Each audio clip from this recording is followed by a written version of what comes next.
د حقیقت غږ چینل لیدونکو ستړي مشئ. زه ارزو صافی یم. پام وکړئ د دې مهال مهمو خبرونو ته. د خبرونو سرټکي.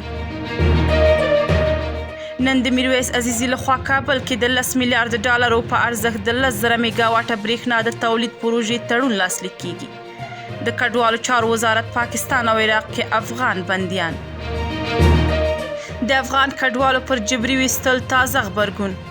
بشپړ خبرونه. د افغانستان اسلامي امارت د کډوالو او راستنیدونکو چارو وزارت وایي چې د پاکستان او عراق په زندانونو کې بندي لسګونې زندانیان خوشي او کابل ته ستانه شوي دي. دغه وزارت د دوی ټول شمیر 288 تنه یاد کړی چې له دې ډلې 12 تنه په عراق کې بندیان وو.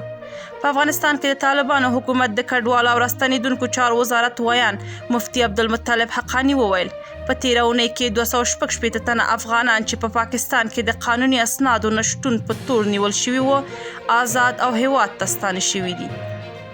ښاغلی حقانی که څه هم دا یاده نه کړه چې په عراق کې افغانان په څه تور یا جرم نیول شوي وو، خو ویل چې 12 تنه افغانان په عراق کې بندیان وو چې ښایي دغه هیواد ته د کار لپاره تللي وو. دوی بیرته آزاد شوي او په عراق کې د افغانستان سفارت په همکارۍ د ایران له لارې خپل هیواد ته رارسېدلي دي. اقتصادي معاونیت وایي د اوبو او انرژي وزارت او خصوصي سکتور ترمنځ کابل کې د 10 میلیارډ ډالرو په ارزښت د 10,000 میګا واټه برېښنا د تولید پروژې تړون لاسلیک کیږي. د یاد وزارت ویان مطیع الله عابد وایي ټاکل شوی دغه تړون سبا شنبه د اوبو او انرژي وزارت او عزیزي انرژي انویسټ شرکت ترمنځ لاسلیک شي. تر دې دمه د یادو پروژو په اړه بشپړ جزئیات نه دي ورکړل شوي. د چارو کارپوهان وایي افغانستان د تولیدي برېښنا برخه کې له خپلو سرچینو د شاوخوا 320,000 میګا واټ ظرفیت لري. برېښنا چې د صنعتي ودې شونتیا تضمینوي، د اسلامي امارت چارواکي هڅه کوي افغانستان په دې برخه کې په صادراتي هیواد بدل کړي. د کډوالو جبري ایستل د کډوالو له نړیوال قوانین ښکاره سرغړونه ده. له ایران او پاکستانه د افغانانو د بې ساري راستنېدنې په دوام د کډوالو پر حقونو څار سازمان یو وار بیا د ګاونډیو هیوادونو پر دې اقدام تندې نیوکې کړي او د کډوالو جبري ایستل یې له نړیوالو قوانینو ښکاره سرغړونه بللې ده. یاد سازمان له ایران حکومته غوښتي چې د افغانانو د جبري ایستلو بهیر ودروي او د کډوالۍ له نړیوال قوانینو څخه د سرغړونې ته د پای ټکی کیږدي.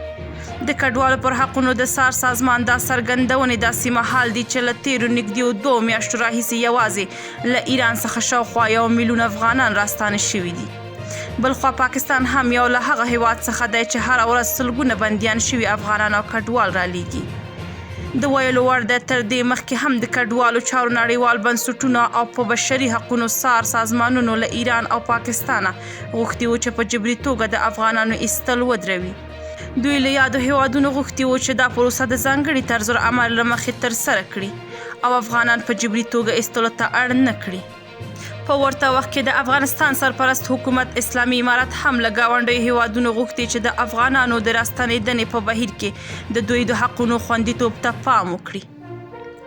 اسلامي امارت ډاډ څرګند کړی چې تر دې دمه یې د کډوالو د راستنېدلو بهیر په ښه ډول مدیریت کړی دی.